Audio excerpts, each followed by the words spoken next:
Hello अस्सलाम वालेकुम मेरे प्यारे भाइयों दोस्तों।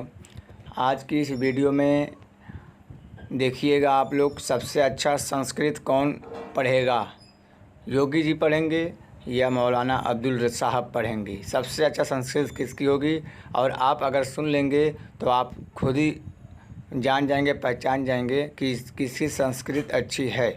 देखिएगा और आप भी सुनकर हैरान हो जाएंगे। योगी जी देखकर नहीं पढ़ पा रहे हैं संस्कृत और ये मौलाना अब्दुल साहब बिना देखे हुए पढ़ेंगे। आज देखेंगे इम्तिहान दोनों में से कौन फेल कौन पास। नमामि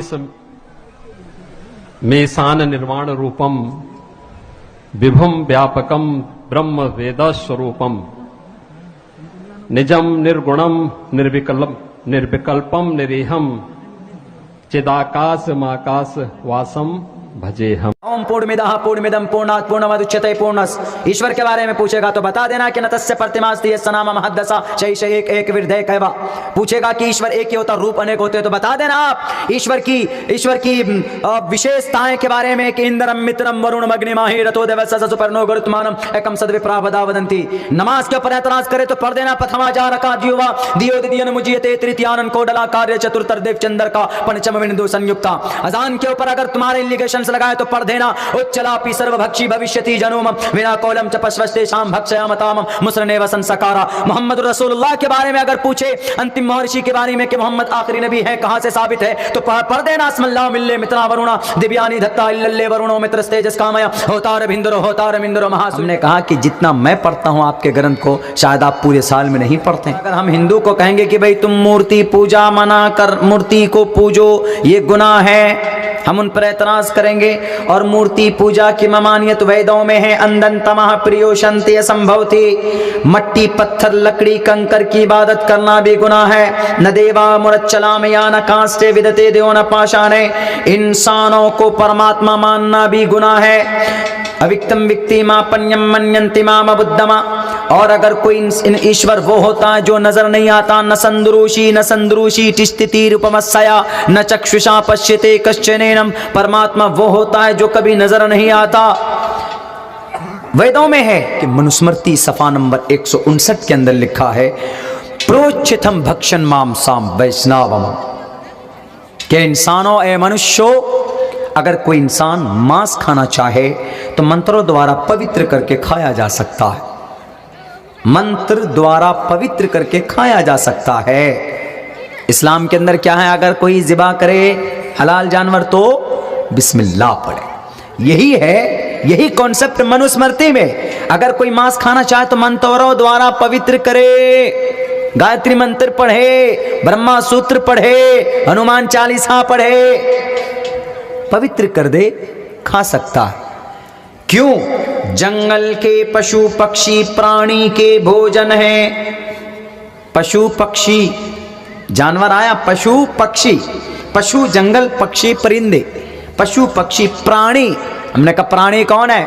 इंसान। भोजन, भोजन मीन्स खाना, फेंकना नहीं, खाना। अब बताइए क्या कहेंगे आप? जो ऑर्डर कुरान में है वही ऑर्डर मनुस्मृति में है। अब आप क्या जवाब दीजिएगा? तो अब वहां पर वो तो बोल नहीं पाएगा। क्यों? कुरान पर तो एतराज कर लिया, मनुस्मृति पे तो नहीं करेगा। सर नीचे किया, चला गया। 2 दिन के बाद फोन आता है, फोन नहीं बल्कि उसके गांव के अंदर हड़कंप मच गया। चूंकि गांव वाले भी थे, गुरुजी को साथ मिलाया था बाज़ाब्ता सवाल करने के लिए, इनको हेल्प लेस करना है, जवाब लेस करना है। अब्दुल्ला को जवाब मिलेगा नहीं। हमने कहा कि जितना मैं पढ़ता हूं आपके ग्रंथ को शायद आप पूरे साल में नहीं पढ़ते। हमने कहा कि जिस कुरान को हम मानते हैं अल्हम्दुलिल्लाह से लेकर मिनल जिन्नति वन्नास तक जितने भी ऑर्डर हैं आपके ग्रंथों के अंदर भी मौजूद है। आप उस नीयत से, उस दृष्टि से देखने की कोशिश तो करो। वही चीज आपके ग्रंथों में भी। तो पूरे गांव वाला उनके ऊपर चढ़ गए, गुरुजी के ऊपर, कि गुरुजी ताल कटोरा स्टेडियम में तो पूछ लिया, बोल दिए कि इस्लाम को मिटा दो, इस्लाम को मिटा दो। अब्दुल्ला ने तो आपका जवाब आपकी ग्रंथ से ही दिया है, क्या माजरा? तब वो क्या कहते हैं, हाँ वैदिक दौर में खाया जाता था, मांस खाते थे वैदिक दौर में, मंत्रों द्वारा पवित्र करके अब नहीं खाया जाता है। उन्होंने कहा नहीं, कुछ ना कुछ करो। बैठकी हुई, मशवरा हुआ कि अब्दुल्ला को बुलाइए, उनको किसी तरीके से हराना है। हम अपने ग्रंथ को ऊंचा करेंगे, हम अपने मजहब को ऊंचा साबित करेंगे। हमारे पास फ़ोन आया, हमने अपने उस्ताद से मशवरा किया। हमने कहा कि सर आपको रहना होगा। बोला तुमको अल्लाह ने किस लिए ताकत दी, तुम शागिर्द किस लिए बने हो? बोला जानकारी है, वेद साथ में लेके जाना, मनुस्मृति साथ में लेके जाना। ज़्यादा क्या पूछेगा वो?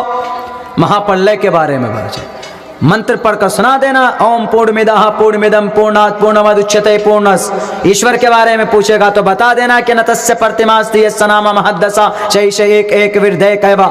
पूछेगा कि ईश्वर एक ही होता, रूप अनेक होते हैं, तो बता देना आप ईश्वर की विशेषताएं के बारे में कि इंद्रम मित्रम वरुणम अग्निमाहि रतो देवस्य सुपर्णो गुरुत्मानम एकम सद्विप्रा वदा वदंती।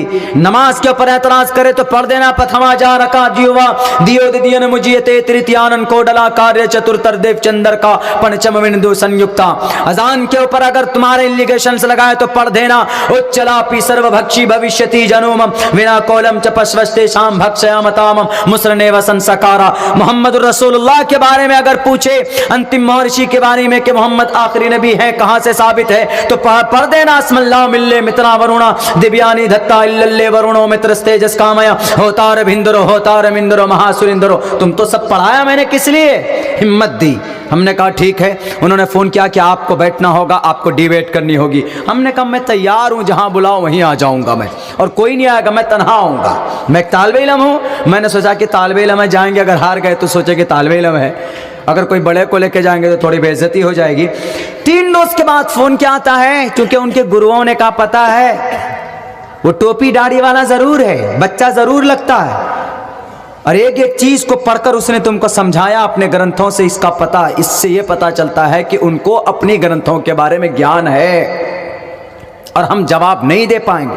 अगर भरे मजमे के अंदर जब तुमको हम जवाब लेस कर सकता है वो, तो जिस दिन डिबेट होगी पूरी बस्ती वाले के सामने, उस दिन वो कलिमे ला इलाहा इल्लल्लाह की फजीलत को साबित करके जाएगा, तो पूरे गांव को तुम मोमिन बनने से, ईमान लाने से नहीं रोक सकते।